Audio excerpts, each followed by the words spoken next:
Are you dealing with a narcissist? Here's what you need to know. Before we had influencers, ring lights, or entire apps dedicated to showing off our authentic selves, there were still people totally in love with themselves. Just ask that one guy in your group project who managed to make every slide about his personal achievements. You know the type. If mirrors could talk, his would probably file for a restraining order. Narcissism isn't new. Sure, the tools have evolved. Instagram filters instead of golden laurel wreaths. But the core idea is timeless. An inflated sense of self, sprinkled with charm, and topped off with a desperate hunger for validation. But where does confidence end and narcissism begin?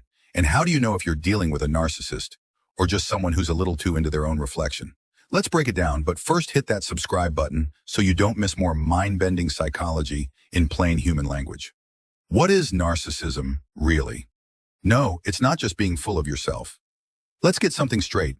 Not everyone who posts selfies, gives TED Talk energy during meetings, or uses the phrase, "I don't accept negativity in my life," is automatically a narcissist.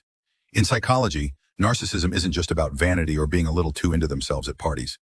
It refers to a pattern of grandiose self-image, a constant need for admiration, and a serious lack of empathy. Narcissists tend to believe they're more attractive, smarter, and important than everyone else. And yes, they feel very entitled to special treatment. There are two faces of narcissism: the loud and the quiet narcissism. Narcissism comes in two stylish flavors: the grandiose narcissism, the flashy, confident, attention-grabbing type. Think main character energy, but with zero self-awareness and a secret fan club of themselves. The vulnerable narcissism, the quieter, more sensitive kind. These folks may appear shy, but they crave the same admiration. The moment they feel ignored or rejected, instant ego meltdown. Both types carry the same core issue, a fragile self-worth that depends on outside validation, whether it's applause, likes, or that, "Wow, you're amazing," comment from someone they met 30 seconds ago. In short, narcissism isn't just a personality quirk, it's a full-on psychological blueprint. And when it shows up in overdrive, things can get messy. Spoiler alert, we'll get there.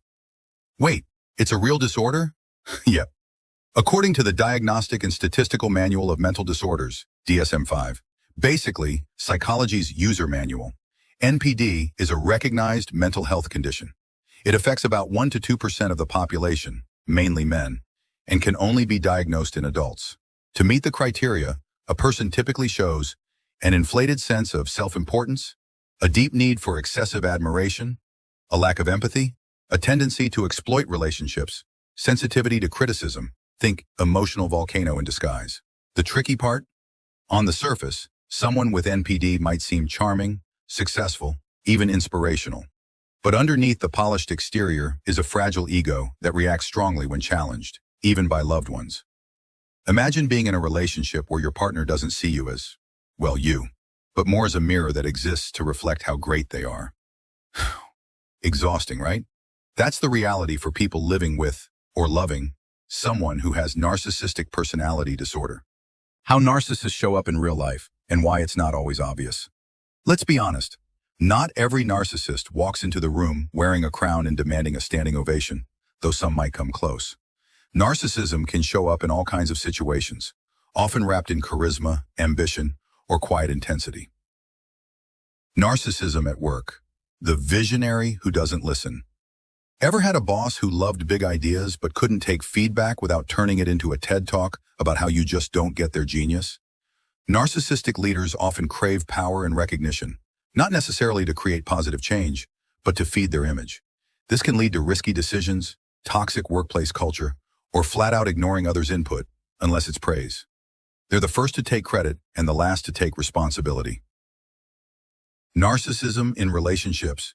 Charm now, chaos later. Dating a narcissist can feel magical at first. They're confident, flattering, and make you feel like the center of the universe.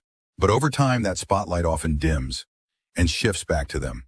What once felt like attention can turn into control. What looked like love may feel more like manipulation. When their ego gets bruised, say, by simple feedback or boundaries, the reaction can range from cold withdrawal to full-on rage. It's not about you, it's about their reflection cracking. Narcissism in public life. Spotlight addicts. Some narcissists gravitate toward the spotlight. politics, entertainment, social media, not always because they want to serve or inspire, but because they need the applause. Again, not everyone who seeks attention is a narcissist. But when the main goal is admiration over authenticity, it's a red flag in disguise. Where does narcissism come from? Spoiler, it's not just too many compliments. So how does someone go from innocent toddler to full-grown, I'm kind of a big deal energy?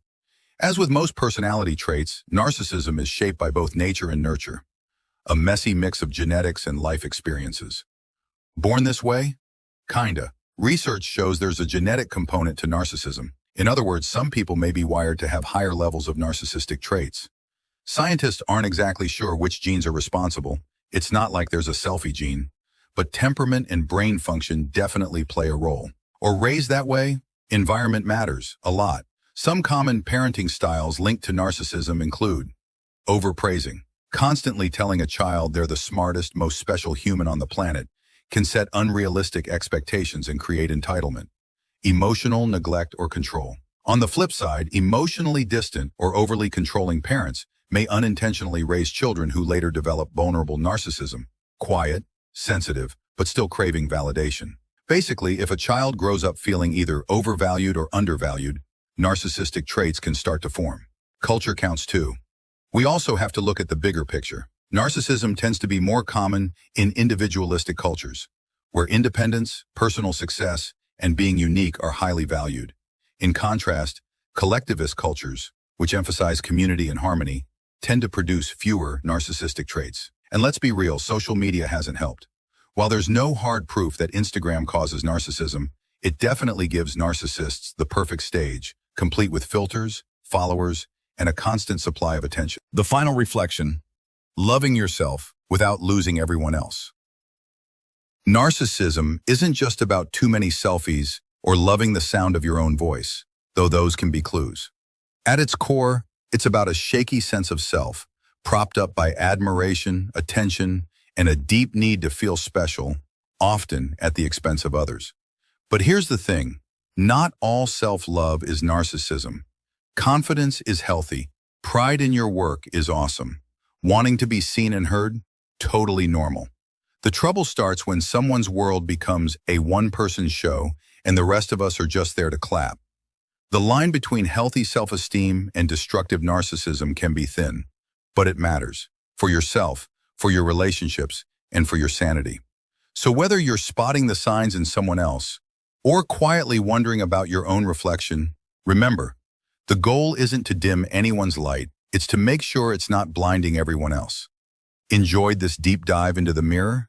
Hit that subscribe button for more psychology with a human and slightly sarcastic touch. Can narcissists change, and should we even try? Let's get the big question out of the way. Yes, narcissists can change. But here's the catch, it's not easy. And it usually doesn't start with a motivational quote or a dramatic movie moment. Real change takes awareness, willingness, and a lot of work. When you think you're already perfect, you won't work on self-improvement. One of the biggest hurdles? Narcissists aren't exactly known for loving self-reflection unless the mirror tells them they're flawless. Accepting personal flaws, receiving criticism, or considering other people's feelings can feel like a threat to their carefully constructed self-image. And when your self-image is built like a glass castle, even gentle feedback can feel like a wrecking ball. So what does help? Some tools that can support change. Psychotherapy, especially long-term. Mindfulness and self-awareness training. Practicing empathy, yes, it can be learned. Relationships with emotionally healthy people, tough love counts. It's not about curing someone overnight. It's about slowly helping them shift focus from external validation to internal growth. So, should we try? Well, that depends. If someone wants to grow and is actively working on it, they absolutely deserve support. But if they're dragging you down, manipulating, or draining your emotional energy, it's okay to protect your peace. Change has to come from them, not from your endless patience.